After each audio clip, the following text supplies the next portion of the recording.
Happy Friday, yo. Welcome back to another episode of the Butcher's Bible Podcast. I'm your host, Ant. And I'm Luke. Excellent. And with us, we have a very special guest with us, and it is Jamie Waldron. I hope I said that correctly. Pretty good. I mean, I've heard it said so many times with the North American accent that anybody from the UK, there's a bit of a slant on it. But I'm sure that I would pronounce your name absolutely wrong as well too. So yeah, I've had it all my life also. So you're in good company. Right on. Yeah, so we know who you are. But for the people who don't, if you want to tell us a little bit about yourself, plug and promote. Sure. So my name is Jamie Waldron. I'm a butcher in Hamilton, Ontario, which is about a half hour, 45 minutes outside of Toronto, I guess is the closest geographical location. I've owned and operated a butcher shop now for about 2.5 years, and I've been a butcher for over 20 years. And man, I guess, that's good. You can follow me on Instagram at jwaldronbutchers. You can find all my activity there. And yeah, I think that's about it. I didn't do too good with jumping up on my soapbox, so I'll let you guys lead with the questions, and I'll do my best to answer. Well, that's great. Well, good. Yeah, we'll add your Instagram and everything to the account there, and so people can follow you and see your event shop. Awesome. Yeah, you got some great stuff. Yeah, you're fantastic. It's just big inspiration to us. Absolutely, like just incredible what you do. Thanks. I want to start off straight up to the top tier. Like, you've got a really unique butcher shop. Can you tell us a bit about that? Oh man, well, ever since the first lockdown, pandemic stuff, that everything that I've been doing has just kind of been rolling with the punches. So I worked for a restaurant group, and we all know that dried up real quick, like literally overnight. So you know what, their loss was kind of my gain, because I was looking for things to do, and I had a couple of contacts, and I was able to go into work out of restaurants that weren't being utilized because of the pandemic and the shutdown. So I worked, I ended up being 3 different restaurants. And just, again, like some situations where going into a restaurant, totally vacant, walk-in was empty. It was just a perfect scenario. I had no overhead costs to, like, you know what I mean? Like, starting a butcher shop can be very expensive, as you know. And you've set up a few as well in your day. It's like, it's not cheap. So walking into a place that already had like all the benches, the walk-in cooler, etc. It was great. It was tailor-made for starting a meat-related business without all of the upfront costs. So anyway, find myself in these restaurants that aren't being utilized, and just again rolling with the punches. Sometimes the kitchens would come back because they would lighten up some of the like the lockdown situations that were going on. People were coming back into the kitchen to do work, whether they were doing takeaway or have you. And then, at times I would find myself in need of another restaurant. So I would just kind of like call up another friend. Can I use your space? Cool. Go into their space. So eventually, as we all know, things started to really lighten up. And the last restaurant that I was working in, without them saying so, it was assumed that it was time probably for me to find somewhere else to go. And by that point, we're talking, oh my goodness, 2 years, maybe not, maybe a year and a half into the pandemic, and I had built a following. So the time was then to find my own space. So I found this, and we're still there to this day, this garage, 500 square feet garage that was owned commercial. Yeah, it was owned commercial. The landlords had just built it out with the anticipation that the restaurant that had leased it would use it as an event space. So it was literally 4 white walls and a bathroom, exactly what I needed, 500 square feet. So I found a very inexpensive, lucked out and found an inexpensive 8x8 walk-in cooler, put that in, put the sinks I needed in, put the workbenches in, and then got my pass from the health department, and I was good to go. So we've been there.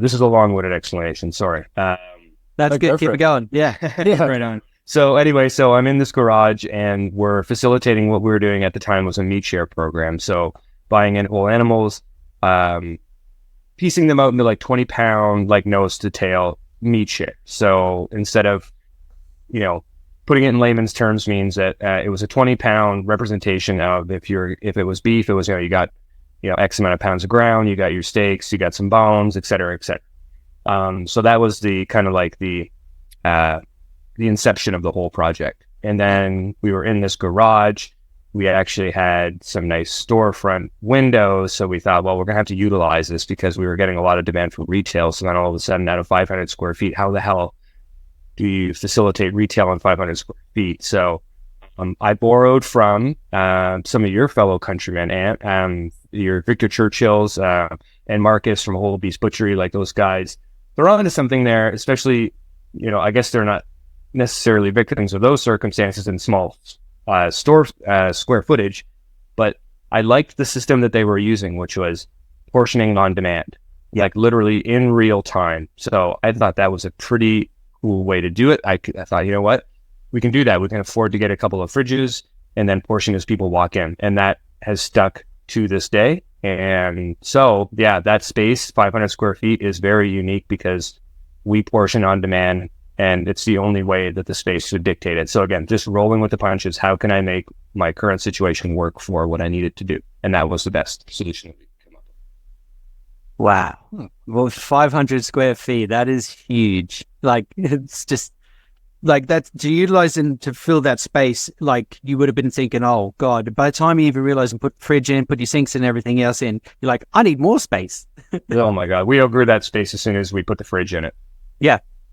But again, like, everything has been so, like, literally tiptoeing around trying to be very calculated about the next move, because like, I don't have unlimited resources at my fingertips. So it was like, how am I going to put this together on the shoestring like, and, used equipment, calling in favors, seeing who was parting with things anyway. So like, we put that whole shop together, for, I think it was about 10 grand. Wow. I know, right? Like, and I'm happy to tell anybody who cares to listen to that, like, especially people who are in the business, like, that's a used walk-in cooler. The story on that is very, I'll paraphrase it, like an older couple, their kids needed to sell it because their parents weren't using it. It was in their garage and they were using it literally as like a canning station.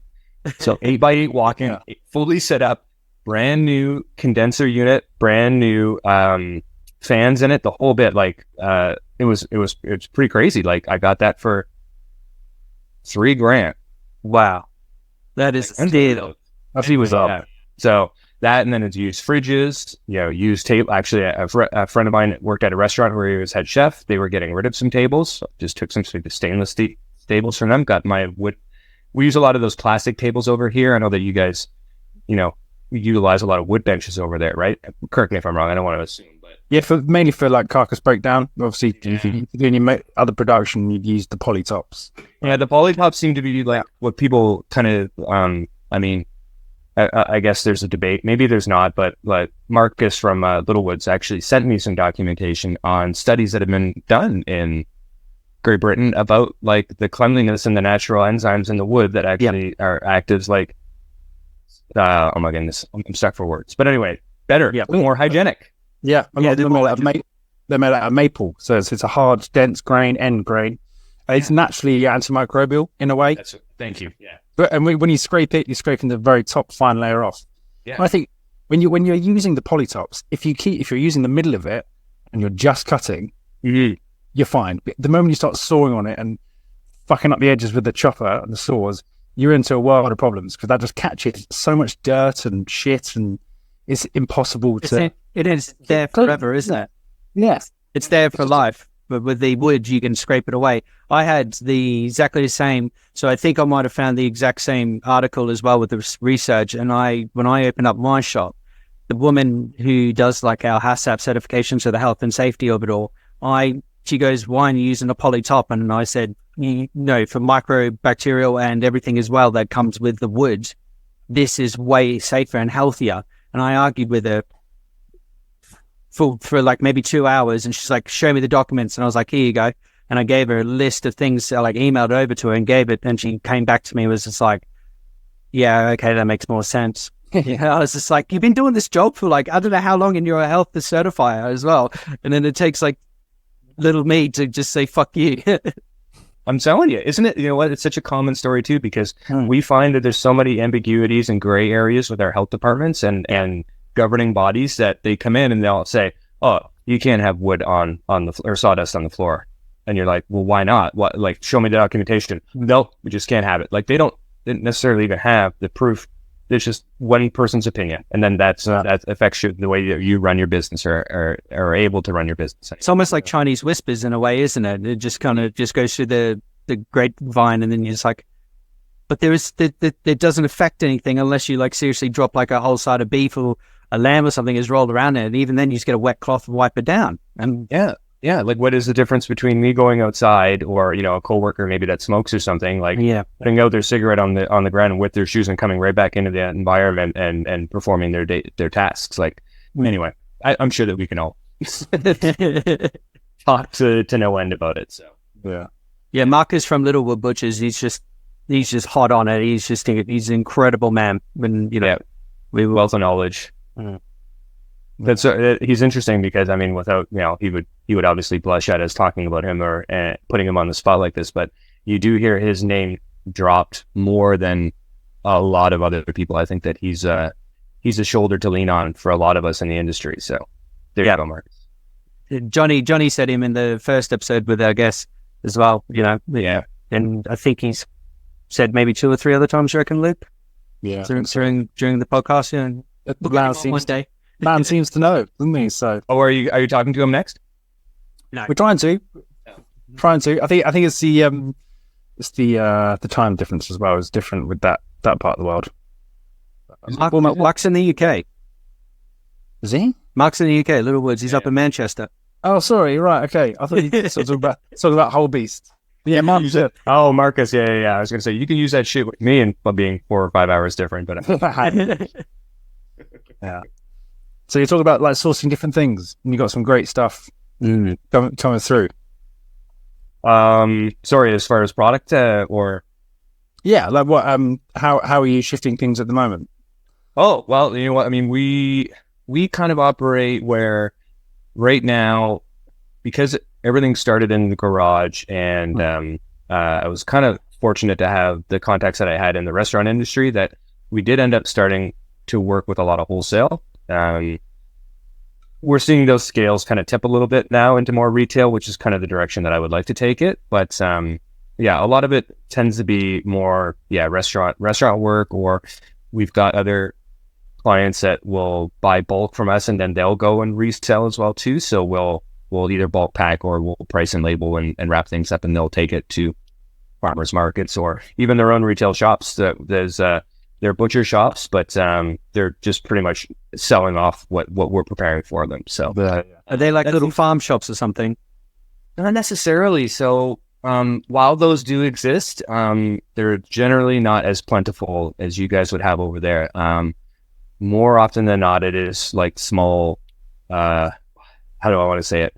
Like there are just different resellers. So whether that be like kitchen supply stores that want to have a freezer with meat in it, just food retail shops that have freezers or cases with grab and go, that type of thing. I think that seems a little bit more likely. I mean, don't get me wrong, there's butcher shops over here, lots and lots of them. Like this isn't, I don't want you to think that we're doing something totally unique over here. That's not the case. There's a lot of butcher shops over here.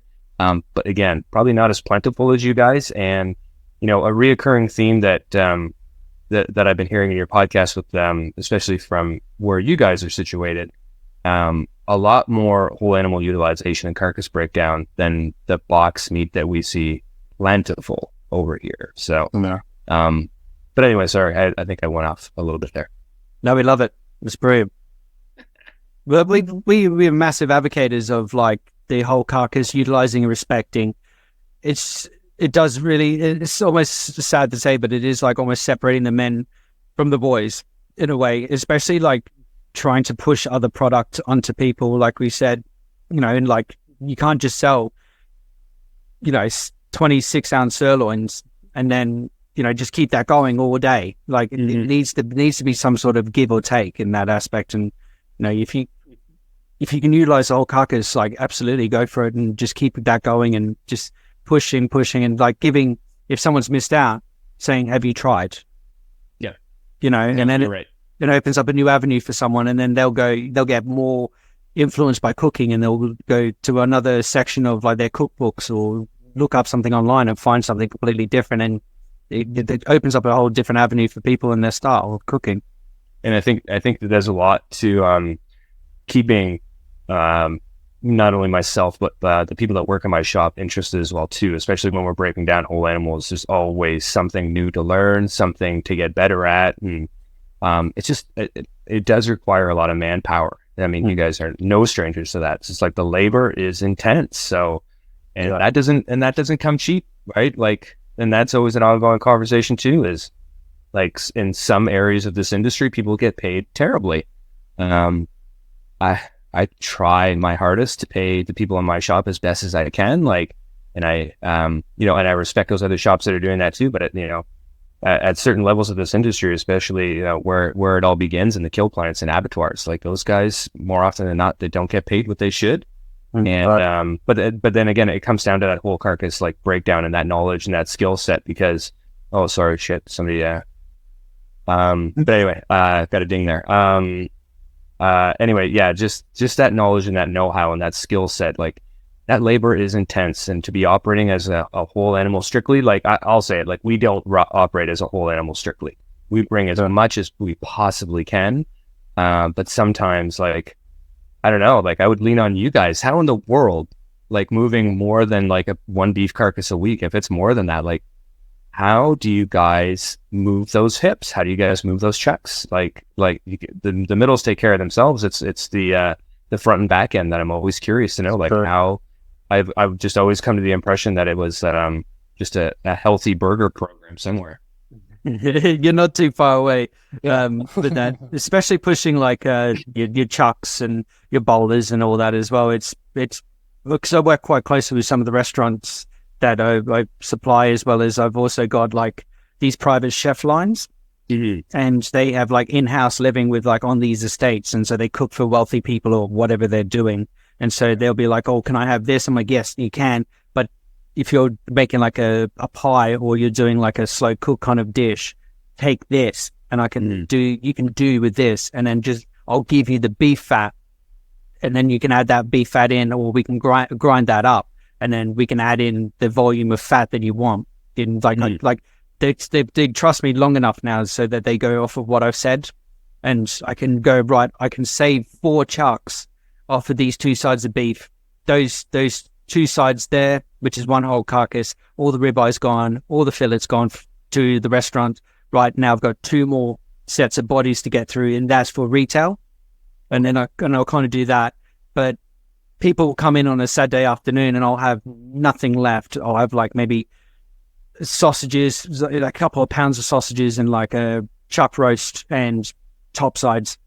And then people will be like, oh, what have you got? I'm like, well, I've got your hangers, I've got your bivettes, I've got this. Oh, how do I cook it? Super easy. Tell them how to do it. Give them an insight on it. And people who don't have time, like, we've said people come in and they go, oh, I was looking for ribeye, and I was like, sorry, mate, it's a Saturday afternoon. They're like, oh, what kind of butcher shop doesn't have like a ribeye? And I'm like, a really good one.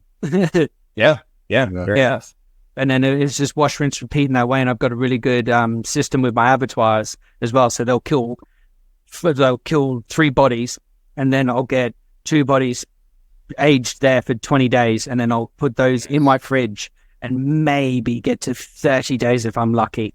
I'll maybe get to 30 days, and then I'll have another body come in, and then I'll get 2 more, and then I'll get 4, and then it keeps ticking over that way. But lamb, I just haven't touched it all this year. I think I've probably brought in a dozen bodies.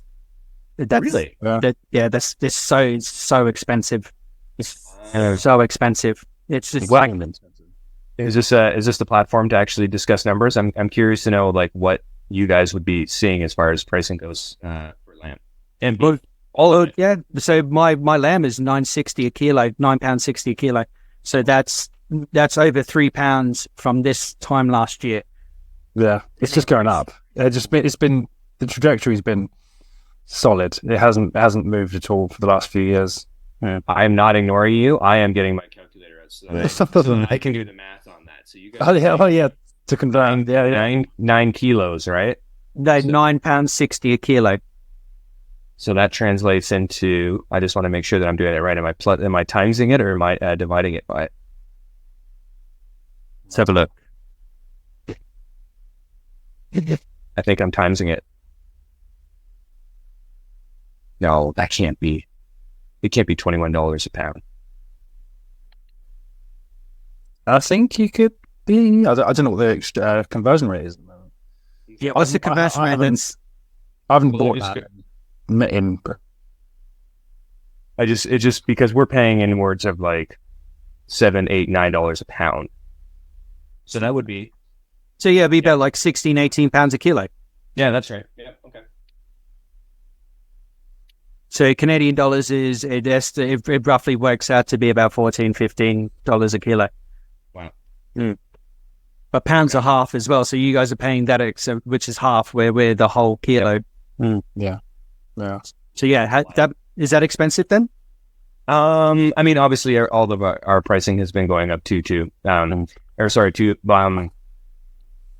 I mean, yeah, it's hard not to look at a product that comes across the line as expensive now, because our beef right now is hovering around that like $4 a pound mark. So that would put you guys up around like $9 a kilo, right? I bought a hindquarter today for $6.75 a kilo. Okay. So my bill came out yesterday, and I'm paying £5.50 for my beef.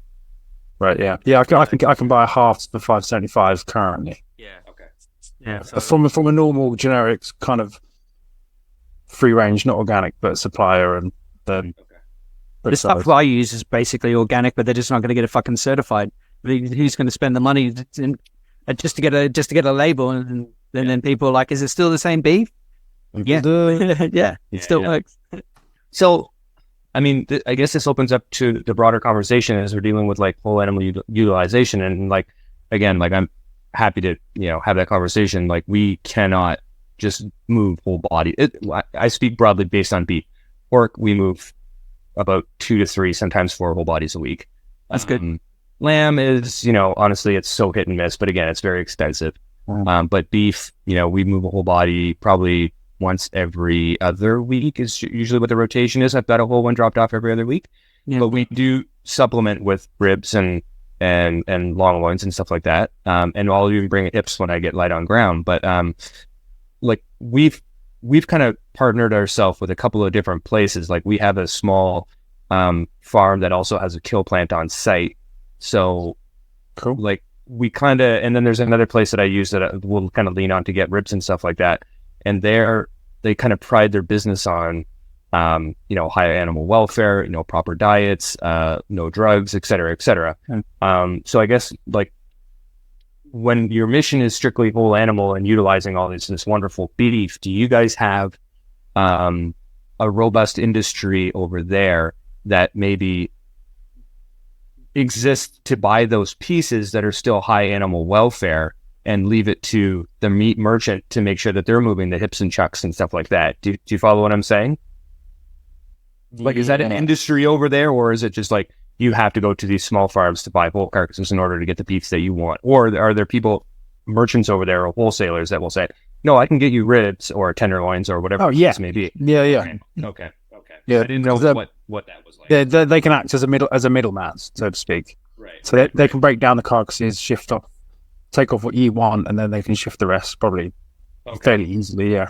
So is that just do you guys just look at that as like more of a conflict of interest? Because like for me, that just makes my life a hell of a lot easier, because then I don't have to worry about like, oh my God, I'm sitting on like so much ground beef right now or trim to move, that I can actually utilize these like ribs and loins or whatever sections, and then just leave it to the meat merchant or middleman to make sure that they're moving all that stuff that I can't. Yeah. I think leave it to them, as long as everyone's getting a fair price. Mm-hmm.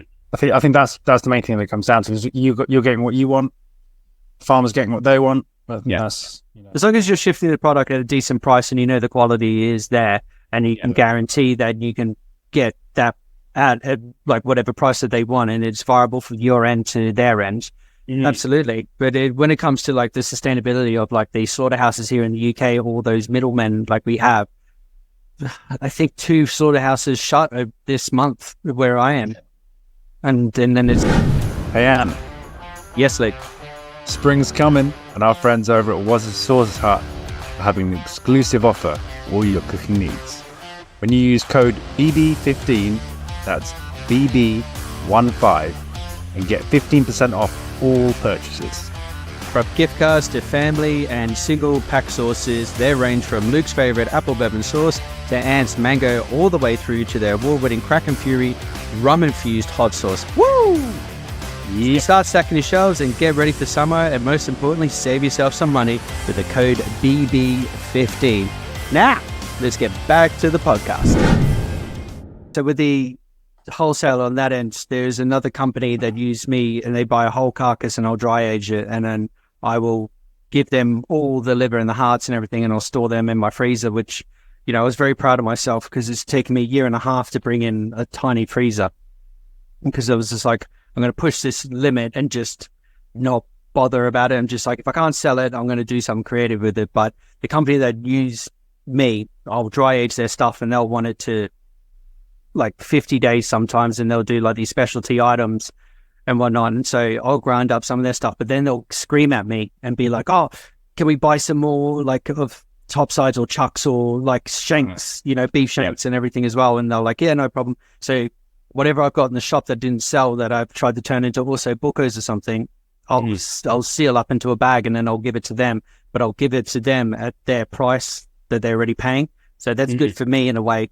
But then the other time I am going into the freezer diving to get like shanks and other bits and pieces out, but they'll take like they're paying a premium on their lambs because how expensive lamb is. So I'll bring in their lambs and I'll dry age them for another week, and then they'll just send me through a cutting list. But 60-70% of it is taking the shoulders and the legs off and mincing it, and then they just want the middles. So it's so that's it, and it's easy money. But they are like it is blasphemy. Yeah, it is like they are an hour drive away from me, so I've got to leave the shop with the boys to go for a 2-hour journey. And it's not like I'm like gallivanting around or anything. It's literally like I'm going into the New Forest here, which is in the middle of nowhere, into where this massive pub is, and they got like they got like staying accommodation. They got their own herbs and everything that they grow and whatnot. And so it's good to see them and drop them off, but they got this full-scale operation inside, and they got like 40 staff. And every time I go in there, there's always a different staff member or like a different manager who's doing something. And it's just like, here's like, you know, it's 4 lambs that you've ordered, all minced up in boxes, ready to go. And here's like this side of beef that you ordered. Next beef will be coming in 2 weeks. And then they'll be like, yeah, sweet, keep it going. Wow. And so I'll store that in my fridge, and my fridge is like 8 meters long, and then it's about nearly 10 meters all the way, like, so it's a massive L shape. And so I've got a massive rail system that just goes all the way around, and I'll tag everyone's stuff, and I'll tag mine. And then it's really difficult because I'm pushing other people's stuff away, and I'm trying to break off the middles and everything as well. Yeah. Wow. That's a really, really big walk-in. I'm very jealous. Well, that was it. Like, I saw this space, and it was a florist originally. And so they had like a little office on the left, and that's where the L shape was. And then they had like another office bit, and then they had like other bits attached to it. So that was the beginning of the L shape for me. And I was like, this here is just all fridge. And then I'm going to put in all these custom made racks that go with it, and then put in a draining system for the floor. And then this space where they had all the rows of cards, they had like 6-7 rows of like get well cards and, you know, florist cards and everything. And I was like, all right, 6 meter long display window, big grab fridge on the left. And then I'll break it up with a big 2.5 meter block. And I was like, there's my space. And now I've got all that space. I need more space. And I need more space. And like, I was thinking about bringing the window display fridges up closer, like to the entrance, so that I can have more space, so I can add in another mincer or another sausage filler, or like another long sausage display table, so that I could get like, you know, 100 kilos of sausages out, you know, just have someone sit there and just make sausage all day. Wow. It's good. Amazing. But yeah, it's a full operation, but it's, you know, same as anyone else in the world trying to hire staff. Impossible. Yeah, honestly, I don't know. I mean, your struggles, I think, are a commonplace around the industry. Like we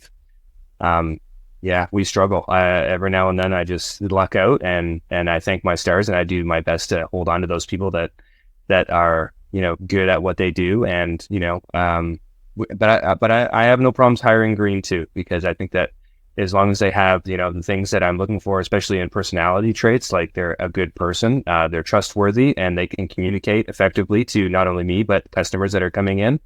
I think that we can work with that. And as long as they have the drive and the passion and want to absorb, then I'm happy to spend the time with them. So, I got that. It's such a double-edged sword, right? Because we've all worked with those crusty old bastards that, like, do you want to hire that guy at your shop now that you have a shop, or you're the one looking after the hiring process? Do you want to bring those people in? Like, probably not. Like, No, you wouldn't. They're the ones that are in place when you start out, and you're like, who is he? That's right.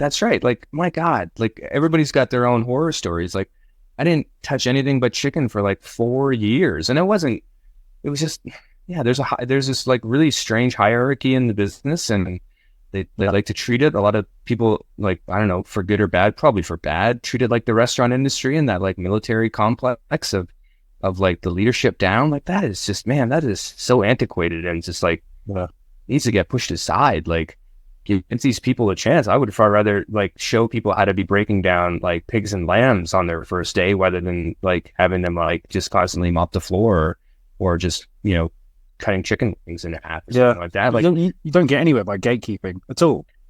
No, A staff member won't grow if you don't teach them. If you just leave them to stew over in the corner, they're nothing's going to benefit you or them. No, they've got one foot out the door already. Once they've got their back up against the wall, and there's no movement for them in the organization. Like, they've got one foot out the door. So, as well as we all know too, like, we all have our responsibilities, and there are people in the shop that, are relied upon to make the sausages or, do the cleanup or whatever the case may be. As long as you can just keep them interested, knowing that, their time will come, and, hey, let me show you something while there's a break in the action. Like, this is something that, a task that maybe you'll be entrusted with soon, or whatever have you. So as long as I can find those people that have like a good head on their shoulders, like, I'm happy to work with them. Like, that I think for me personally, that's just a better way to go for me. Yeah. That's what I've encouraged it in my shop. It was like, because we go to the apprentice, and I was like, it's not just cutting chickens and whatnot. So I've got him on doing lambs and everything.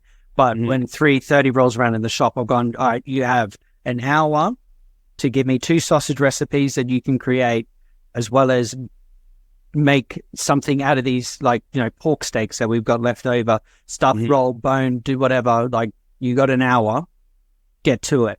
It's cool. I like that idea. And we'll clean up around him. I'll try and get as much admin and get emails and everything done, as well as like serve customers. And, usually like 3:30, 4 o'clock rolls around. That's usually the school rush is in.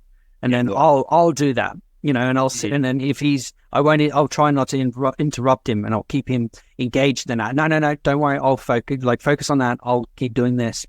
Even if I've got like 4 or 5 customers, people always know me, and they're like, yeah, we'll just wait. We'll hang out. We'll talk to Ed. Like, and then most of them who are coming there at this time have all done my masterclasses. So they're all like yelling at me, like, when are you going to do more of these? When are you going to do this? When are you going to do that? They're like, that's awesome. And it's just like, yeah, I know. Like, but like, if there's a new customer and I'm trying to bring them into my world and like show them this is what I do and this is how we do it, they will just go off to the side and they just will converse in themselves. And I'm quite blessed in that way.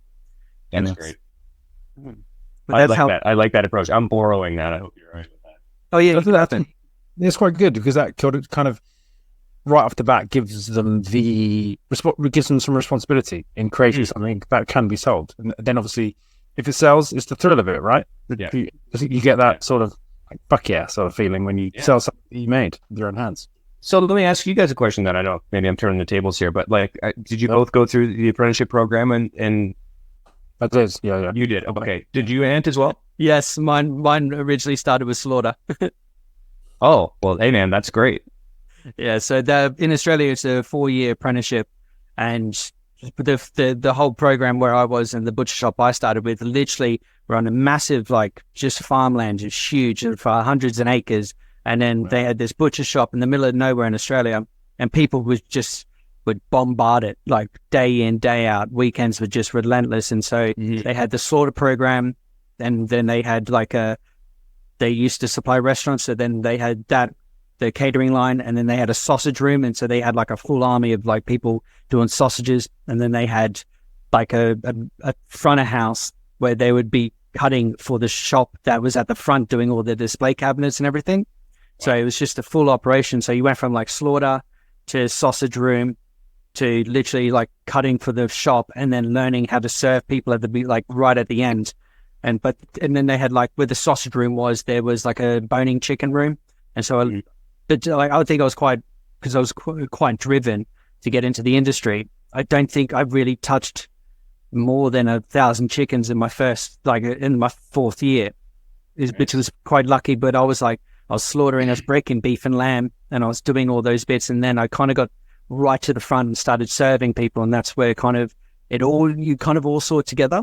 Like everything that you're cutting and linking sausages hours on end, just linking on sausage, you can see, it starts to make sense now. You're on the front line. That's what it is. Yeah. You can see what it's all for. That's what it is. And then we had so many people come and go like in the apprenticeships, because they just were like, it's 4 o'clock starts in the morning, but we finished at 2 p.m. We go have a nap, get dinner sorted, and then off you go. Yeah. But then it was, between me and another guy, we were the only ones maybe out of 40, 35, like people who came and gone in the apprenticeship scheme. Oh, wow. Yeah. It was just turnover. Like 1 week, one person would show up, and then they'll get 2 more, and then they just wouldn't like it. And then you just wouldn't get attached to anyone besides the people who were head, like with the managers of those sections as well. Mm-hmm. So I was quite lucky in that. But I just loved it so much. And I love that grind.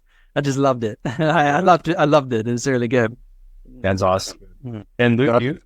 I started in a catering butcher's as a Saturday boy, and they kind of, I progressed. I did more and more days. I kind of left school more and more days, and I was the guy loading rump and loins, middles in the fridge, ton pallets of New Zealand lamb legs, all that sort of stuff, and just breaking down pigs just into threes, like legs, middles, and shoulders, just so the other boys' kids break it down further, finer. I didn't really know. I was just slapped a knife in my hand, and here you go. Yeah. And they said, do you want to do an apprenticeship? It was 2 years, and I kind of completed all of it, but then I left and finished it off in a farm shop, which was sort of like more my bag of butchery, because the catering butchery was relentless, and it was just full of Eastern Europeans, and they had their own thing. It was their kind of vibe. It was their party. Mm. I was just on the outside as a kid. It wasn't necessarily getting involved. Went to this farm shop, met a couple of old boys who were solid, and they really kind of showed me the ropes. And the rest is history. Finished my apprenticeship there, and kind of just been tearing around ever since, I guess. And now, was slaughter part of the apprenticeship program for you? Not for me, no. Okay. I have done it. Mm-hmm. Been in and around farms all my life, and been hunting, fishing, and just around livestock for many, many years. So it's part and parcel of it. If I was going to be a butcher, if I eat meat, I've got to see the whole process. I felt so. I put myself out there and kind of went for it. And what about you, Jamie? Let's do it every day.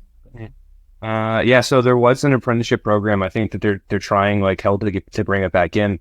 But in Canada we have what's called the Red Seal program, and that applies to a few different things like baking, becoming a chef. It just means more about, there is some like book learning, but there's also like the practical application of it as well too. And it's about hours, and then whatever the educational requirements are, like that. I believe that's in school, but I was enrolled in it. Probably my first real job, but my second job in a butcher shop. They enrolled me in the program, and honestly, at the time, I was just a directionless kid. I had nothing was sticking at that time in my life, so I left and just kind of let that dissolve. And even coming back to it, like that had totally been phased out. So the Red Seal program for butchery does not exist in Canada anymore. So there are a couple of colleges that you can go to learn meat cutting and butchery, I guess. I can't speak to the program for all of them. Like, I don't know that necessarily slaughter is a component of it. I know a large portion is just retail cutting. And a lot of bigger grocery chains will be sponsors of these programs. So they're more or less, I don't want to undermine it because they're putting people in the industry, and I'm grateful for that. But I think that a lot of it is geared to more towards retail box cutting. So yeah, they're just taking portioning and probably Stock learning control to another level, isn't it? Exactly. Yeah. So that's so I was enrolled in that, but then it just faded. So my education came in much like you guys, just being so jazzed to be in the industry and just submerging myself into it. So like, if it wasn't, whatever limited YouTube videos on, which also seems to be a reoccurring theme on the podcast, right? Like that's anybody who came up through in like the 90s and early aughts, like there's just limited amounts of resource, right? So if you're lucky, you would find there's this awesome beef breakdown video that's like a 5-parter. That's a North American, like it's almost like a sales video, but they do a whole carcass breakdown with the butcher. His name's Manny. I know that because I watched it too many times, but that was like one of the most valuable resources that I found, because he was pulling out flat irons and bavettes and all these other cuts that like, so if it wasn't like limited amounts of YouTube, it was like just buying any book that I can get. So like, the River Cottage Meat book, and like was on my shelf. And that's been one of my most cherished possessions to this date. And then just like getting a job and asking questions, and hopefully, man, there's too many examples, and we all know this too, of, getting into a shop with people that know. But you don't need to learn how to use that honing rod, or you don't need to know that. You're not going to worry about that for 3 or 4 years. Like if you ever found yourself in an environment with somebody that was willing to learn, you just absorbed, and hopefully, and then shadow, next class. Shadow. That's right. Exactly. Constantly shadowing. Yeah. Like, I mean, I can probably count honestly on one hand, and I probably don't even need all my fingers, the amount of mentors that I have that I can like name by name that took the time, whether that was even on the clock or on my own time going in to learn with them outside of like normal hours, like that would take the time to learn, like teach and show. And then I've taken that with me, because I always remember like somebody took the time out of their day to show me. So if somebody's interested, I'm happy to do that as well. Yeah, absolutely. I'm very similar. I've only got 2 people that I can really truly cool mentors, Yeah. And out of how many people that you've worked with over the years, right? Like, like hundreds. Yeah, exactly. Yeah. It's kind of a shame, you wish that, I mean, not everybody's built for communication. Not everybody's built to be that translator of knowledge. But you luck out when you find them, and you just try to hold on and learn. Yeah. You annoy the fuck out of them. It's so true. Literally asking everything. And if they stick around, you're golden. This is a good result. But you know what? I've also found that somewhat of the opposite too. Like they're so appreciative that somebody is asking them to impart some of that wisdom and knowledge, that they're like, they get excited and they're like, check this out. Like, these are the things that I learned, and this might benefit you too. So, but like it kind of becomes the reciprocal 2-way street at that point too. So, I mean, and again, those good teachers and communicators. Anyway. Yeah. Do you find teaching now, do you find that you have to put yourself in a different mindset of how to teach, how to vocalize what you do naturally? Because I found that quite difficult initially, showing people how to do stuff properly, because of what you do so naturally, and day in day out, proper muscle memory. Yeah, put that into words, even the angle of the knife, like the draw of the knife, and how you would approach something in a way. Mm-hmm. To put that into words, that was actually quite difficult for me initially. And how did you feel that transition to actually teaching what you know? Yeah, so I started teaching first demonstration probably like over probably somewhere around 10 years ago. And that would be like going into like a white linen fine dining restaurant and breaking down the side of pig, and then the restaurant would be creating these dishes in the back and bring them out. So that there, because you're not necessarily involving people in the process, like communicating while you're doing that was something to try to wrap my head around. But then that evolved into me teaching these hands-on classes, and I was I, joked that I could fit a butcher shop in my car, and I did many times, traveling literally all over the province. Ontario is quite big, and I would teach from, Ottawa all the way down to Windsor. And I don't expect you guys to know that geography, but like covering miles. It's large. And I would be teaching in all these places, and I would be going to culinary schools, and I would be going to high schools and just general interest classes. But yeah, to your point, like translating that information and making sure that people are absorbing. I could go off on a tangent on that too about like, are people absorbing? Probably not, because it's general interest. But like having that, I think what helped me was just the time put in, and then the repetition of how the class flows and how you want to translate that information. So I'm naturally okay with being in front of people. So communicating was never really I guess my biggest fault is just like talking too much or getting pulled off on tangents, as you probably have already come to that conclusion. But I think that like translating that information, I don't know. I don't want to jump on a soapbox, but I've been told that it comes as with an ease for me. So I guess I'm easy about it, that I can actually translate that message. So you've got a structure for it, haven't you now? So like you've been doing it for that long. You've kind of got like your structure. You know exactly what you're doing. You know the process, and you're in head. But the only trouble is, are you going too fast?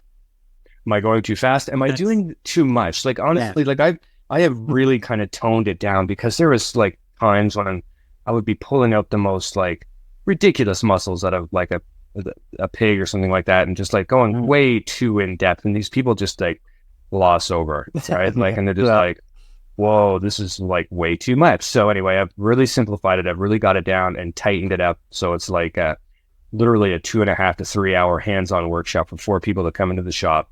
And that involves like the intro and the chat, the actual hands-on, the cleanup, the wrapping, and they're out the door in like 2.5 to 3 hours. So it's become very, very tight little package. So, and I don't want anybody to have any false misconceptions that this is somehow some sort of accredited. It's a general interest thing, right? I know my audience. They're not coming there, albeit there are the rare occasion that somebody wants to get into the industry, but more or less it's the home cook, or somebody who's exploring, just wants to know more about either the food they're cooking, some different cuts that they can experiment with, et cetera, right? I'm not, working in the industry to try to, teach junior butchers how to, better utilize whole carcass or anything like that. I know my audience. So. There's a time and place for that, isn't there? 100%. Yeah, 100%. Yeah. So with your masterclasses that you host now, so how many people do you host for those? 4. And what comes with that?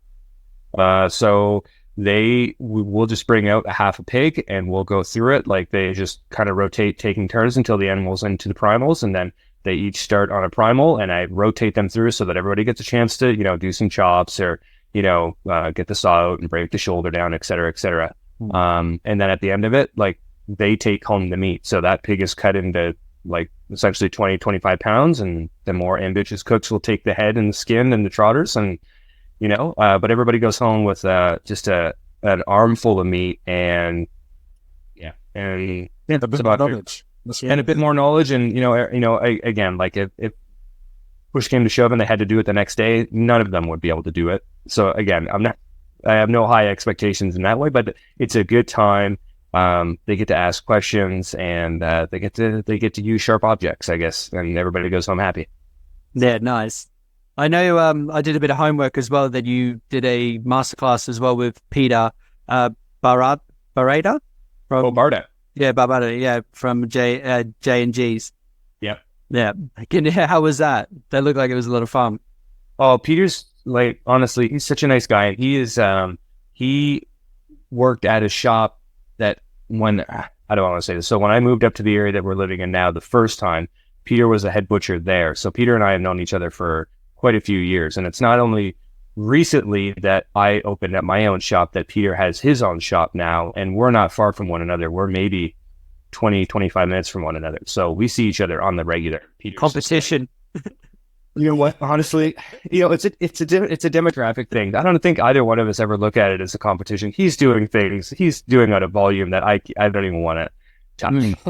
And we do things that he wouldn't even want to be a part of. Peter's not interested in bringing in a whole beef or a whole anything. He is a juggernaut for moving like volumes of meat. So he does not worry about me at all. I'm a blip on his radar. I think that's why he's so nice to me. I'm like his little brother that he can like rough around a little bit. No, But anyways, no, Peter is just like, he's so smart. He's one of those guys. I would certainly classify him as like old school butcher. He's done it all, and he's I don't know, Luke. I would draw a lot of comparisons, honestly, between you and him. His work is so, and I'm not leaving you out of the competition. I'm just saying that. Thank you, Matt. Just is that his work is so clean and his execution is so clean, and that's always been one of the things that I think that comes across first. And when you look at your social media, is just the cleanness of the lines, the precision, the attention to detail, and that's Peter in a nutshell. Like that guy. That's you all over, isn't it, Leaky? Yeah. That's you. Thank you. His execution is unparalleled. Like it's and I think that there's a reason why he's Team Canada captain. Like, oh yeah, he's a very good butcher. He brings it. Like, he knows what he's doing. He's incredibly intelligent, and he knows his shit. Like, no doubt. So, very kind words. I appreciate that. Sweet. Don't worry, Jamie and I are the same, so we win. So I don't know. We're just a couple of schlubs that decided to open up liquor shops, man. yeah, we're smart enough but dumb enough, you know. I'm telling you, yeah. I don't know if I could ever go back. That's the one thing, though, right? You get your feet wet in this type of role, and I don't know that there's this. I can't imagine a scenario where, unless it's in like 1 foot in retirement or something, where you go back to like I don't know, worker beat. I don't know. And again, that's a noble slag, because I have people that work for me that I absolutely love and cherish them being there. But I just don't know if I could go back into that role again. No, you're 100% right. You've got your toes wet. You're treading water. This is great. Yeah, it's fun. I'm gonna change this light here so I can actually see myself a little bit. Not that I need to see myself any more than I already do, but it's gotten really dark at your ends now. We went like super bright, and then now it's just like. And there's snow all over the ground. You would think that would be working in our advantage, but anyway, here we are. Oh yeah, you got snow over there. Mm-hmm. We just got puddles. It's been absolutely raining since January. Yeah, 3 months. It's been relentless. We had last week. We had 2 days of sunshine, and everyone thought summer had arrived. Spring's coming, baby. It was a serious fall storm, wasn't it? Same, man. Same. Like it was insane. It was in like the 20s for the longest time, and then all of a sudden now we're back down into like -1. So what are you gonna do? Mm-hmm. What can you do? Yeah. That's very cool. Oh, the home butchery handbook. Oh man, that's a deep cut. I would like to know some more, impart some knowledge, please. Oh man. Well, the origin story of that was oh man. Yeah, so we left where we are now in Hamilton. That's just, I won't bore you with geography, but we moved back to where my wife and I are originally from, Southern Ontario. So the Windsor area, which is across from Detroit. So we moved down there to open up a shop with some partners that turned out to be not great. So that business dissolved, and at the time, I just was kind of like wondering, what the hell am I going to do? We're back home. I don't have a job. It got pretty grim there for a bit, and grim to the point where I was working in a pork kill plant. So we were doing 150 to 200 hogs a day, 4 days a week, and it was really early mornings, and my body just did not cooperate. I developed like bad tennis elbow. It was not good. Like I was in a dark place, and I just remember like Twitter was kind of in its infancies, I guess. And for some reason I had a Twitter account, and somebody reached out to me, and I thought they were just like pulling my leg, but hey, would you want to write a book about butchering? And I thought, this has got to be some shit, right? So I engaged, and honestly, it all came together, and they just wanted, honestly, it's like the home butchering handbook might as well be called like into the butchery for dummies, the dummies series. All those things, they're wonderful books. It's just it's a terrible name, but anyway. So the home butchery handbook would have fallen into something certainly into that category as well. But it was just a pretty easy project. I got to rope in some friends, like a good friend of mine at the time did all the photography. I got some chef friend of mine to do the fish section, and it just came together quick. It was pretty low budget, and that was like in 2013 now, so it just seems like ages ago. And honestly, like that book's worth a lot of money, and not because it's great, It's just because they just didn't print it. There was only like a very small run of it. So anybody who's got a copy, that's like me and my mom, and I think I know maybe one other person. And then that, But anyway, that's the home butchery handbook. So when they told me that, I was just like, what? How do we get a hold of this book? Can I get a signed copy? You can get a Kindle version, I think, on Amazon. Yeah, I can't get a signed copy then, can I? Oh, man, I'm sorry. I'm telling you. Yeah, Luke's going to have to do a print of me. Yeah. And then I'll sign that for you. Yeah. Perfect. I love it. I'm here for it. It can go up on my wall with the rest of like the prints that Luke's gave me as well and other bits and pieces here. Well, those adorn the walls of my butcher shop now, so I thank you. Awesome. Yeah, no worries, man. I appreciate it. Share the wealth. Yeah, they're great. It's good to see that you're doing that as well. And I've also found that you were on Glenn and Friends on YouTube. Yeah, Glenn. Yeah, Glenn reached out, and I had no idea who Glenn or his friends were. And then like he was just like, "Can you come and do this with me?" And I just did some very cursory search, and I was like, "Oh my god, this guy is like, he's YouTube. Like, it's shocking. I don't know what his follower rate is now, but it's just like and numbers that I've never heard of." So I was just like, "Oh yeah, absolutely. Like count me in." So who was I talking to? Actually, I think I was talking to my wife the other day about it, and that's just like, I broke down a chicken with Glenn, and I think there's like almost 900,000 views of that video. I was going to bring it up. We can do like a screen share, and I wanted to bring it up, and but it was like, I don't know what kind of time you got for that, because it was when I found that I was just like, this is great. I got to talk about this. Do you guys know that? Have you ever seen his videos before? Yes, I haven't. No, but Adam has. He was telling me all about it earlier. Yeah. He's great, and Glenn is such a character because like, if you watch the chicken video, like most of his videos, like Glenn's pretty on top of it. He comes from like a videography background, and so like he's on top, man. So like on that chicken breakdown video, he makes it a point to say like, you know, at such and such a time, we're going to cut away to the close-up view, and it's just me because I'm in the video, so I every now and then I'll creep it. But like the first comments that were coming through on that were like, "Oh, great video, but man, if you would just show a close-up on it." And Glenn literally, out of like, I don't even know how many hundreds of comments are, he will respond to each and every single one of those people and be like, obviously you don't know how to watch a video or something. It clearly states that like he will respond to every single person on there. He's awesome. He's great. Yeah. Our editing manager who does this as well, he was like, let's make an ad for you just to have a bit of fun. And so I got it's on my Instagram, and if it's all the way like 2-3 years ago, and he was so he brought this guy with him, and he's like, all right, so we're going to get a close up of doing all this, we're going to do it this way, and then like any ounce of blood, anything in between your fingertips, this guy's like, stop, and he's like, cleaning it, all right, and then we'll do that again, and then because we're doing like a rib of beef, then if we've been doing this for like 3-4 hours, the rib of beef is just floppy and soft and everything. I'm just like, you know, this needs probably cooking now because I'm slow roasting it, and this is like in the middle of summer where it's like, you know, 30 degrees inside the shop, but it's so like funny. It's like the videography world is just like, it's a whole different ball game as well.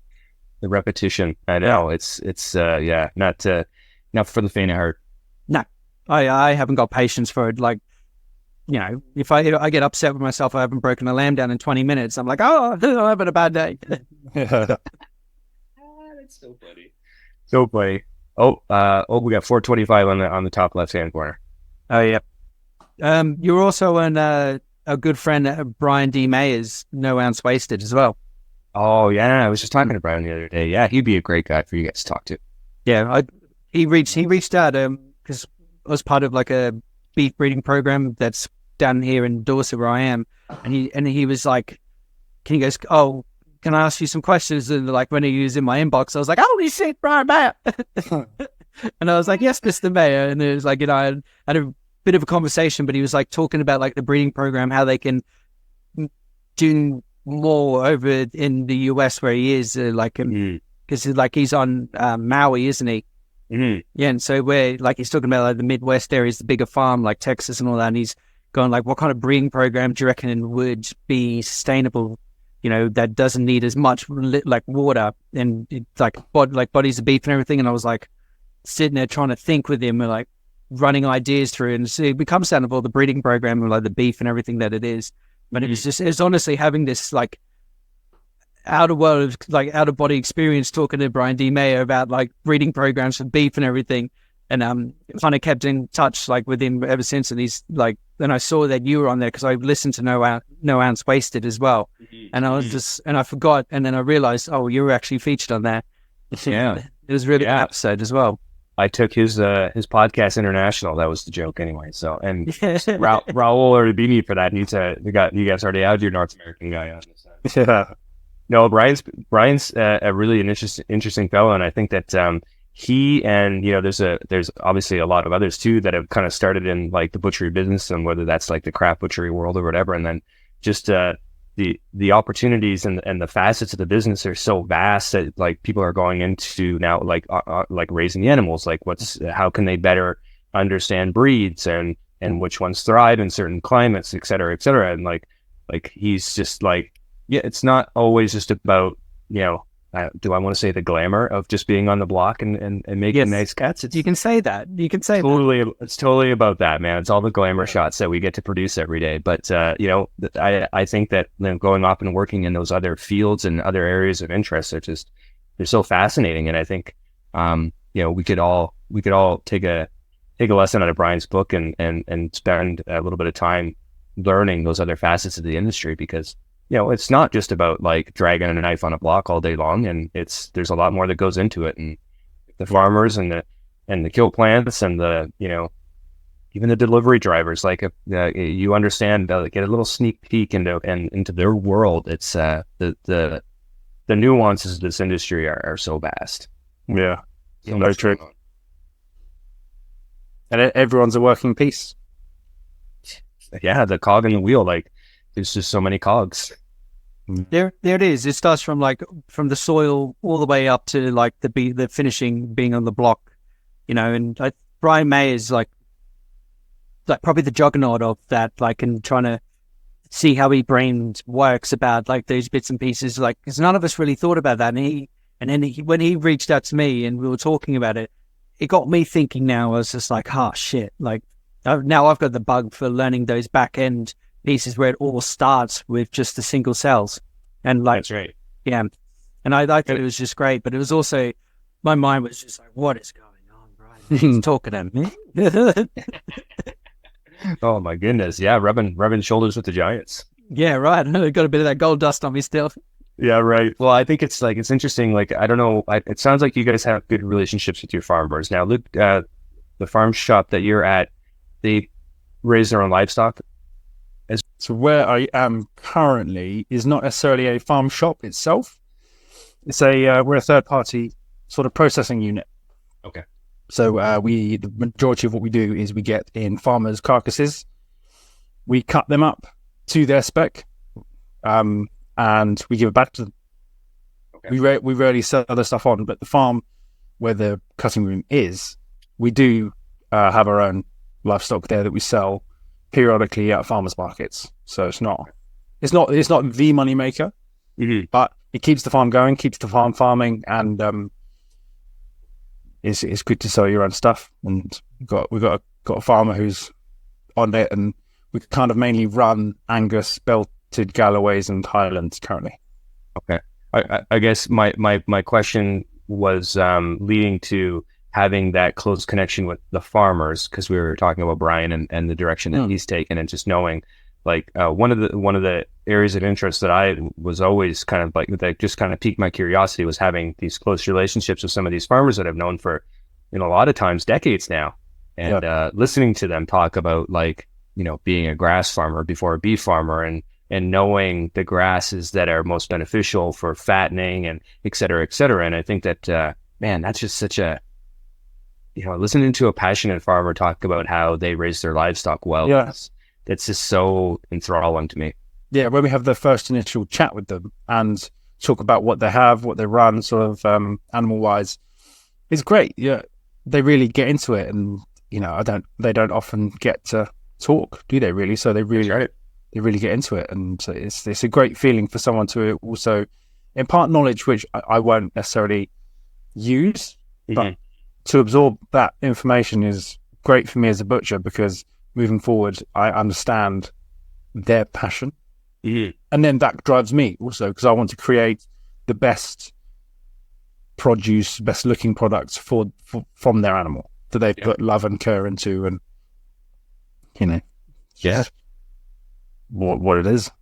It's just great to chat with them, and they're often great people, very humble and very honest people.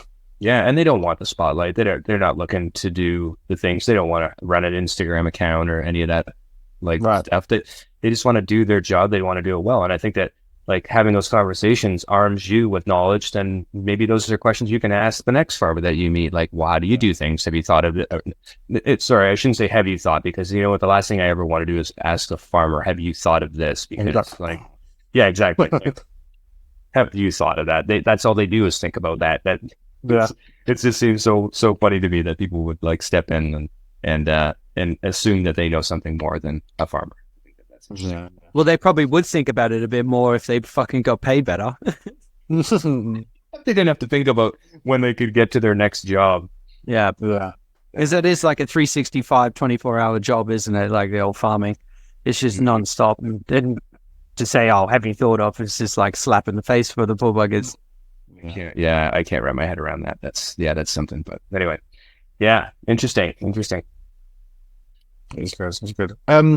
Your ethos, your ethics at your shop and how you run, like you're quite conscious in what you do. Mm-hmm. Yeah. I consider it a point of pride to like be very transparent about the farms that we work with and where the product comes from. So, the farms being close, like I think some people get guarded about those things. Like they almost don't want to tell customers about where their stuff comes from. I think it's, I don't know, it's kind of naive to think that, someone's going to stop shopping with you and go direct to the farm. Like you're creating a level of convenience for them and the skill set and all those other things that you provide. So, I mean, if somebody wants to do that, then more power to them if they want to make the drive out to the country and do that. But I find that our urban dwellers are more than happy to support our business, but they also appreciate that level of transparency and knowing that we draw from these places that are extremely close to the butcher shop. So yeah, again, like there's no place to hide in 500 square feet, man. I've tried. Like I try to get my laptop and go and do a little bit of like work on the top of a chest freezer that I have in the back, but inevitably I get pulled out again. Like there's just nowhere to hide. So like we have to ask customers routinely to like, you're gonna have to move out of the way so I can get into the walk-in, so I can get this piece out, so I can get it for you. Like, and then you open up the walk-in and like, I try to be, I try to instill this a lot in the people that work at the shop. It's just like this place needs to be like spotless because that walk-in is there for all to see. Like, again, like there's just, you can't hide anywhere. Like, and the last thing I want is like some nasty floor or like shit all over the place. It's unorganized. And so, yeah, again, I guess that just kind of goes part and parcel with being that level of transparency. Like you just can't hide. Like, and I don't want to have to hide a box that's coming in from like Cargill or one of these big plants that that we don't want to support that anyway. So like I don't want to have to be like, oh, you better hide that Cargill box before somebody sees it and starts asking questions. Like it's just better not to have it there, right, at all. So anyway, yeah, that's kind of how we go. It's good. I'm all for a clean, efficient workspace. It makes the work cleaner and efficient. This is one thing I try and instill and drill into people is that it's the clean as you go type thing, isn't it? Don't wait till later because later never comes. There's always more mess that you're gonna make. Yeah, exactly. You've already made a whole day's worth of mess. Why don't you just clean up as you go, and then a cleanup is a cinch. Yeah, clean shop is a happy shop, isn't it? And you can think, looking at all that stuff around you and the stuff on the floor, and it's not stuck to your boots when you go out for a cigarette, and in a summer's day, and then you trot it back in and it's all melted and that. It's just, it's nice to work in that atmosphere as well, and especially if you've instilled it since the beginning with your crew. You don't have to say it unless you're having a busy day. You don't have to really say anything then because those days are neither here or there. Yeah, that's right. No, it's true. No, it's I don't know. I guess that was I just feel like there's some like the coming up. Those things are just kind of instilled in me anyway. I don't know if that was just like, just working in other shops where it's like that was just the way it was done. Like, I don't know. But did you work? Have you worked on your own a lot? Previously? As in, like, for myself Or like solo on your own in a shop? No, it was always pretty much part of a team. Yeah, I've never.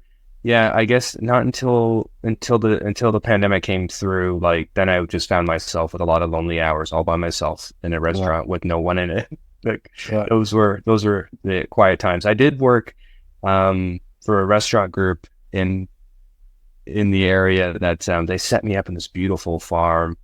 It was all, they were just growing like their veg and stuff, but they set up a meat program to help facilitate their restaurants. And I was in this big, beautiful space all by myself again. So that just, that's, I don't know. Not, You had no Butcher's Bible podcast either. Yeah, oh, it's true. And you know what? Podcasts were really a big thing. Audiobooks. That's what I dove into. Yeah.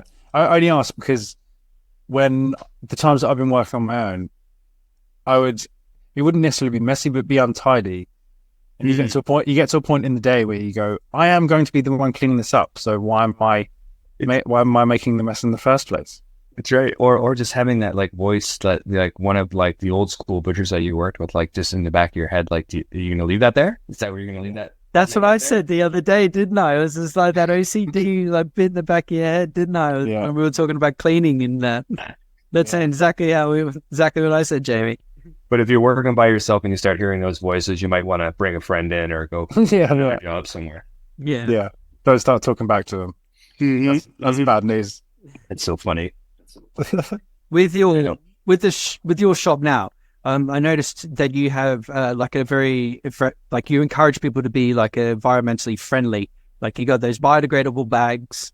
You encourage people to do other things. Like, how do you get your point across to people when they shop with you? You know, some people are into it, and other people just like they don't care. Like, I mean, we do our best. Like, I just try to minimize the amount of like vacuum sealing, although it is kind of a necessary evil. And man, I long for the day where there's a biodegradable vacuum seal bag that I think it exists, but it's pretty expensive right now. Yeah. And here in the UK there is. Oh yeah. Oh, that's great. And I mean, I long for a day where there's an affordable biodegradable backpack, I guess. But no, we just like to.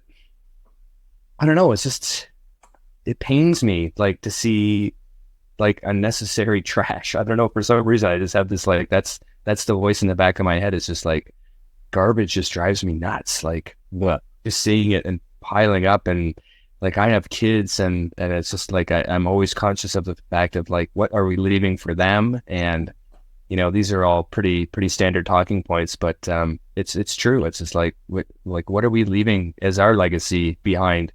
Like I'm of the age where when we were kids, like it was nothing to just like throw something out your car when you were driving. Like how messed up is that? Like, yeah. And I think that that's one of those funny parts in Anchorman. I don't know if you guys ever saw that with Will Ferrell. Like, yeah, of course. He's driving his car, and he's drinking his thing, and he just throws it out the window. Like the milk. The milk, and he hits Jack Black. Like that's so messed up. But that's such a reality for that time frame. Like how weird is that? Like at least we're incrementally kind of like getting past that. So anyway, we use the bags that can be composted. We use, I have tote bags there so people can buy those and hopefully, go about their day with that stuff and just trying to minimize the garbage. But, the city of Hamilton actually has a green bin program as well too, which means that we can throw any type of like vegetable scraps or any like compostable products in there, and they come weekly and pick it up and it goes. And I'm also a firm believer. We utilize a rendering company that comes and picks up all of our inedibles and all of our waste, fat and bone and that type of thing. Brilliant. And I know that there's a lot of people that don't use those, and I find that to be very weird too. But we're just trying to do our part to not leave a nasty trail of environmentally unfriendly things going on. Good. As more people should be like that, as standard. Well, there's things in place. That's what I don't understand. Like, no. Like the company that comes and picks up our rendering facility, like bins every week, like that's a big business over here. And like those things are in place. Like they'll stop by your place and pick it up. I don't understand why people think that that should be in a landfill. But anyway, each to their own. Yeah, those bin collectors who do the fat and everything. They're used for like cosmetics and like many other things here as well in Dorset, and I pay like quite a premium price for these boys to come pick these bins up, and they say we're going to use these for like whatever materials and try and get as much out of this as possible. And I'm like, yeah, I'm happy to pay for that instead of Sorry, go ahead. Yeah, instead of paying for like, just some company's just going to put it in the landfill, and you're just like, You're like, I'm not going to be a part of that. I'd rather pay a premium, see if this gets recycled on, because the only thing that should be wasted from an animal is the breath. Mm-hmm. You're right. That's a very valid point. Like when I worked at the kill plant, like we used to produce like massive bins of that. And I think that once you get to a certain point, they actually pay you to come and do it. I mean, I'll never get there, but anyway, there's never say never. Yeah, right. Yeah. So we've got a little broth company. I think it's in London somewhere. They come down to us and buy all our unused, unwanted bones, beef bones, cool. Specifically, just the bones. Okay. Nice. And they pay us per kilo. It's not much, but it would otherwise be going in bin to be incinerated. So yeah, why not utilize it? There's a fantastic TED Talk. I don't know if either of you have seen it. It's a woman that's from the Netherlands, Christina, and I can't remember her last name, but she actually wrote a book called Pig, and then the tattoo number of the animal, where she followed that animal through. I think she went to the shop, but anyway, it's the whole book is all of the different. I don't want to say this. All the different products that were made from the pig protein. Yeah. And it's a thick book, and it goes through.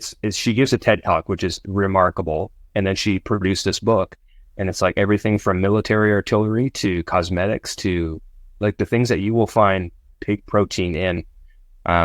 It's remarkable. It's a remarkable TED Talk to check out. Christina, you said her name was?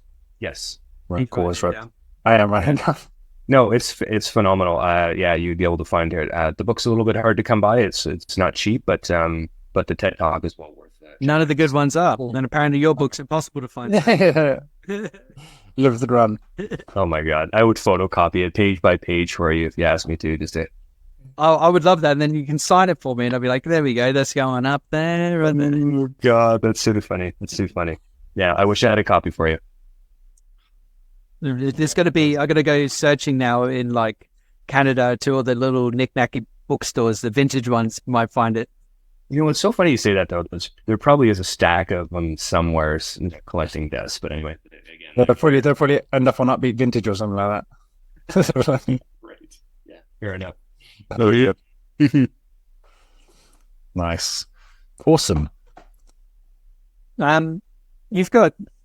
I know we've covered a lot in this episode as well, but you've got this really unique outlook on butchery. Like, how would you summarize it for our listeners? Your outlook on the butchery industry? Oh man, that's an ever evolving question. Yeah, I just think that man, now you're stumping me. God, I thought you were just going to launch into the questions at the end here. Oh, I know you're going to hit me with a hard hitter at the end. My outlook on butchery is that, you know, there's a lot of great people doing a lot of great things. And I think that the ones that are truly trying to pass on the knowledge should be celebrated, because all too often this line of work is very polarizing, and it can draw a lot of negative comments. But the reality is that we're eating meat. That doesn't look like it's going to stop. And I think the better job that we can do as stewards of this craft is to pass on that information to the next generation to hopefully do it as well as we're trying to, and hopefully better, and just, evolve and get better at it and be better. And I don't know, like, if that's not just in our own skill set, that's, again, like going right back to the farming, going into kill plants, going into the retail, going into the chefs, and everybody at every level just upping their game to be as good as they possibly can be at every facet, at every step of the business. Nice. I knew you'd smash that. Very good. Yeah. That's off the dome, man. That's not even premeditated. That is awesome. Thanks, guys. Right. Now we'll get on to the guest questions. Got 5 of them here. Here we go. So first one is top of the bucket list. I thought about this because I listened to Johnny and Raul's episodes, and top of the bucket list, honestly, like there's so many places that I would love to travel on this planet that I just have not had the opportunity to. So this is not blowing smoke at all. My wife and I have talked about this before, and just going over to the UK and visiting Ireland and Scotland and Great Britain. Those are 3 places that we collectively would just love to go. And I think that it also has an added extra incentive that I'm just a geek to go to shops. And, all the people that I follow on social media and have reached out to and developed, their acquaintances, obviously, right? Like, your George Donnellys and The dog baby. I love him. yeah, honestly, then you guys, like, there's just so many places that I would just love to go check out. And they don't even need to be butcher shops. Like, I want to go have a pie at Willie's Pies. Like, I want to go and see the countryside in Ireland, and like just to go and take in that culture, because I think it's just the culture runs deep. So traveling over to the UK, I think that's on the bucket list. Nice. Yeah, when you come over, mate, shout us out, and we'll go for a tour with you. 100%. Man, Would love that. it's great. Number 2, 3 people to invite to dinner and why, dead or alive. Oh boy. So I thought about this too, and I think that like, I don't want to be too long-winded with any of this stuff, but I think that for me as a kid, like I was just just didn't understand the value of getting to know my elders enough. So as a kid, like in my 20s and maybe even into my 30s with some of my grandparents, like I never really got to know their stories. So, as I don't know, I guess it's not hokey to say, like I would love to have the opportunity to hang out with my grandfathers again. Like those are 2 guys that like I would love to know their stories, because I don't think I know it well enough. Like, so my 2 grandfathers would certainly be on the top of that list, and then I would add in alive the author Tom Robbins. I don't know if you guys know him or not, but he's just been that's an author I've read almost every single one of his books, and I just find his take on the world and that around us is just like, I've never read anything like it, and I think that guy would just be just a total blast to be around. Amazing. That's lovely. Best answer we've had, I think. Well, I'm only number 3, guys. Come on. Number 3, death row meal. Ooh, yeah, I thought I had to think long and hard about this one too, but there's I'm going to stay local to where I'm at. There's a place down the road called Hottie's Smash Burgers, and I'm a smash burger aficionado. I just love a good burger, and I think that that's the best burger I've ever had. So a place literally down the road from me in Hamilton, Hottie's Smash Burgers. I would love one of their burgers.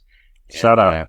Yeah, that's a huge shout out. I'm just a huge fan. I don't even supply their meat. They don't even get their meat from me. I could care less. Like it's a treat every time they have it. So I would have a Hottie's Smash Burger, and my wife made me a chocolate peanut butter cheesecake for one of my birthdays a little while ago, a few years back. Oh yeah. It was like, I mean, she had it studded with Reese's Pieces and like peanut butter cups. I kid you not. Like this is like photo worthy. So that would be the end. I'm a chocolate peanut butter guy too. So like those 2 things. Nice. I'm down with those. That's what drink would you have just to round it off? See, now I'm going to nerd out and think I have to like pair it accordingly. But yeah, there's actually a guy, a friend of mine who did the photography in the Home Butchering Handbook, who is a brewmaster who does barrel aged saisons, and he's making just incredible beer. So I think that and one of his beers to accompany both of those things would be dynamite. Oh, amazing! Yeah. Oh man. That sounds awesome. That Reese's Pieces, man. It does. I'll send you guys a picture. Thank you. Yeah, please do. For sure. I'll send you a photo of my because I got Oreos. My wife got me a custom made Oreo cake as well, and it was embedded with Oreos and like Reese's Pieces and everything as well. I'll send you a photo of that. Oh, it didn't last. It didn't last a day. No. It better not have. No. Question 4: best piece of advice to give someone. Oh my God. Threw a curveball in. It's true. Wait a second. Is that a new one? Yep. Because you listen to them, I was like, do you know what? Oh, I'm going to throw in a curveball. Blame you at all. So best piece of advice. I'm just trying to think who gave me the best piece of advice. Can we come back to it? Yeah, of course. I got to think about that one for a minute. That's all right. And my favorite is, are aliens real? 100%. Yes. You get another one. Yeah. Good. They're coming out of the woodwork now. Yeah. Was it Carl Sagan said that it'd be an awful waste of space if they weren't? Yeah. Yeah. I don't know. That stuck with me more than anything after I read that quote. So Very, very true. yeah, best piece of advice, man. Why'd you gotta do that to me? He was so prepared. So prepared. I was so prepared, and I just threw that curveball at me. I'm just like running through the list of mentors that I've had in this world, and Well, what best piece of advice would you give Luke and I then? How about that? Yeah. it sounds so cliche, and but I think my parents were always like big supporters of this, and maybe not even like framing it into a specific like frame, like choice of words, but it was always just like, they were always so supportive of me to just do what makes me happy. So I would say, honestly, it sounds so, I feel like I'm just like copping out on this, but it's just do what makes you happy. Find something you love and just do it. And it's not one of those like, you'll never need to get paid. You'll never feel like you need to get, like you're working or anything like that. Like that's bullshit. We all have bills to pay and we all need to like make our way in this world. But honestly, if you can just find something that you enjoy doing, hang on for dear life and just enjoy the ride. As Luke says, I'm just here for the ride. That's it. I'm just here for the ride. Find something you love and try and get paid for it. Yeah, and I think that here you guys are examples of it. You guys started a podcast in the relation to the field that we've all chosen to do. Like that to me, it's just like there's so many people that just like check out at the end of the day. They punch the clock and they go home and they just do their thing. Right, that's fine, and they can just like leave it at the door when they're done. But like to take it to the level where you guys are like started a podcast and want to talk to other people in the same industry and like have those conversations, like hats off to you guys. Like whether it's that or teaching a workshop afterwards, or I mean like anything, like doing something after hours or like going in early just because you like to be in the shop by yourself before the crowd comes, and you get to do those things that only you get to do when you're by yourself. That sounds weird. In your butcher shop. It can also be weird. And it sounds totally weird. But I guess what I'm trying to say is like having that drive and that passion for something that you love doing. It doesn't need to be butchery. It can be, I don't even know, working at a car wash. Who knows, right? Like if you like doing it, then just do it, man. Those words. Incredible. Yeah. It's been awesome. I've absolutely had fun with this. Thank you so much, Jamie. You really appreciate your time. I have had a blast. It's not very often that you get to, nerd out and go through the motions with other people in the industry. So I really appreciate the time, guys. We appreciate you. Thanks, guys. Thank you very much. Before we leave, do you want to plug and promote? Oh, man. Well, anybody that's coming over to Canada or is in Canada or wants to come over to Canada, like, look me up. Those in the industry. I love talking about it. And, find me on Instagram. That's the easiest way, J Waldron Butchers. And, I'm a pretty easy guy to find. So look me up. Cool. Oh, yeah. Incredible. Awesome. Thank you so much, Jamie. Thanks, guys. Have a great night. Thank you very much. And you. Right. Cheers. Thanks.